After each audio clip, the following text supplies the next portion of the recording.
Selamat malam Bapak Ibu Saudara yang Tuhan kasihi. Kembali bertemu dengan saya untuk bersama-sama bersatu hati dalam doa Selasa 11 April 2023. Tema hari ini saya beri judul Atas Nama Tuhan Yesus. Sebelum kita sama-sama membaca dan merenungkan firman Tuhan, mari kita berdoa terlebih dulu. Tuhan, bukalah hati dan pikiran kami untuk merenungkan firman-Mu malam ini. Amin.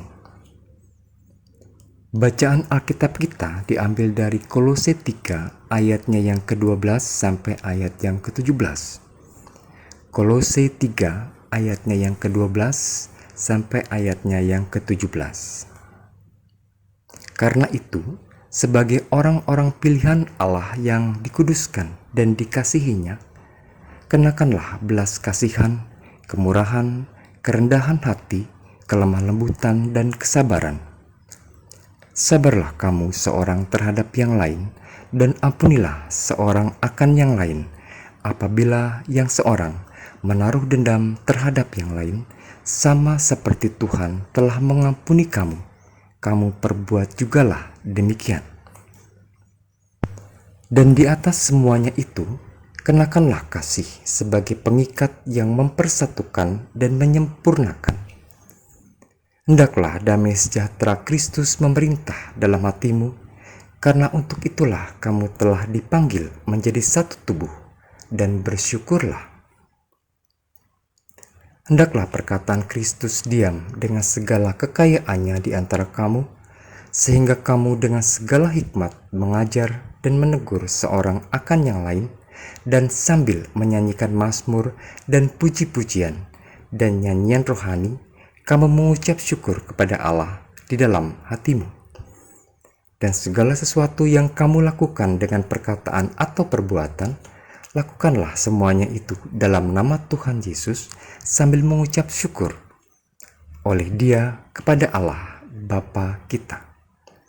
Demikian firman Tuhan. Saudara-saudara, kita tentu ingat dengan sebuah film berjudul Tarzan. Tarzan adalah anak sebuah keluarga bangsawan Britania yang ditinggalkan di pantai Afrika oleh para pemberontak. Orang tuanya meninggal ketika ia masih kecil. Lalu ia dibesarkan oleh kera-kera besar yang spesiesnya tidak dikenal oleh ilmu pengetahuan.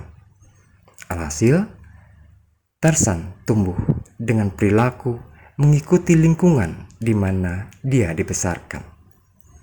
Cara dia berpikir, cara ia bertindak, tak ubahnya kera-kera yang telah membesarkannya. Begitu pula dengan kita. Lingkungan tempat kita tumbuh dan dibesarkan sedikit banyaknya akan mempengaruhi pertumbuhan dan perkembangan kita. Tentu ada banyak faktor yang dapat mempengaruhi kita dalam kita berpikir, berbicara, dan berbuat. Hal ini juga terjadi dalam kehidupan jemaat di Kolose. Kolose adalah kota kuno di Frigia yang terletak di Likus, yaitu muara sungai Meander. Kota ini terletak sekitar 19 km di utara Laodikia dan dekat jalan raya dari Efesus ke sungai Efrat. Pada masa Helenis, kota ini menduduki tempat yang cukup penting dalam perdagangan, meskipun pada abad pertama kedudukannya serta jumlah penduduknya banyak sekali berkurang.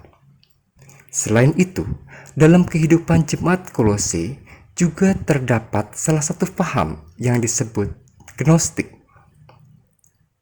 Paham ini membentuk perkataan dan perilaku masyarakat ataupun moralitas masyarakat dengan pemahaman bahwa dunia materi ini jahat dan kotor, sehingga tubuh manusia juga kotor dan jahat.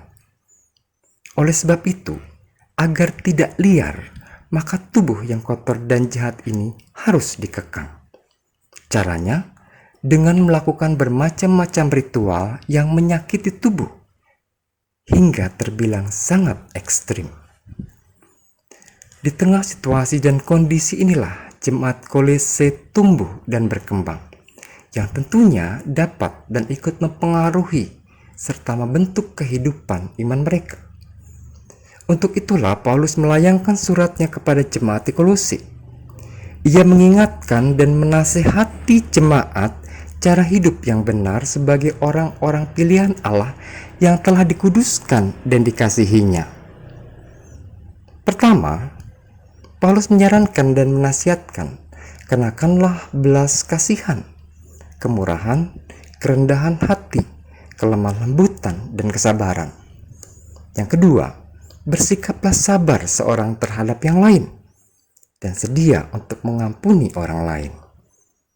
Ketiga, kenakanlah kasih sebagai pengikat yang mempersatukan dan menyempurnakan.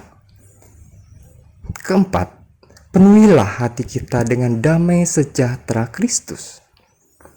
Yang kelima, bersyukurlah senantiasa dalam segala sesuatu. Yang keenam, persilakan firman Tuhan tinggal di dalam hati kita dan di antara kita, agar kita memiliki hikmat untuk mengajar, menegur, memuji, dan bermazmur bagi Allah. Dan yang ketujuh dan terakhir, berfikirlah, berkata-katalah, dan berbuatlah atas nama Tuhan Yesus. Saudara-saudara, inilah yang membedakan pengajaran Paulus dengan paham gnostik. Paulus mengajak jemaat Kolose untuk menata kehidupan mereka sebagai umat pilihan Allah. Nasihat Paulus ini tentu masih sangat relevan dengan kehidupan jemaat saat ini, yang juga berada di tengah situasi dan kondisi yang dapat mempengaruhi dan membentuk iman percaya kita. Maukah kita mengikuti nasihat Paulus? Amin. Mari kita berdoa. Tuhan, kami menyadari bahwa kami hidup di tengah situasi dan kondisi yang dapat mempengaruhi dan ikut membentuk iman percaya kami. Terima kasih karena Engkau telah mengingatkan kami agar terus mengelola kehidupan ini sebagai umat yang telah Engkau pilih dan kasihi. Mampukan kami senantiasa melandaskan segala pikiran, perkataan, dan perbuatan dalam nama-Mu, dalam kasih-Mu yang akan terus menyertai tidur kami sepanjang malam ini. Amin.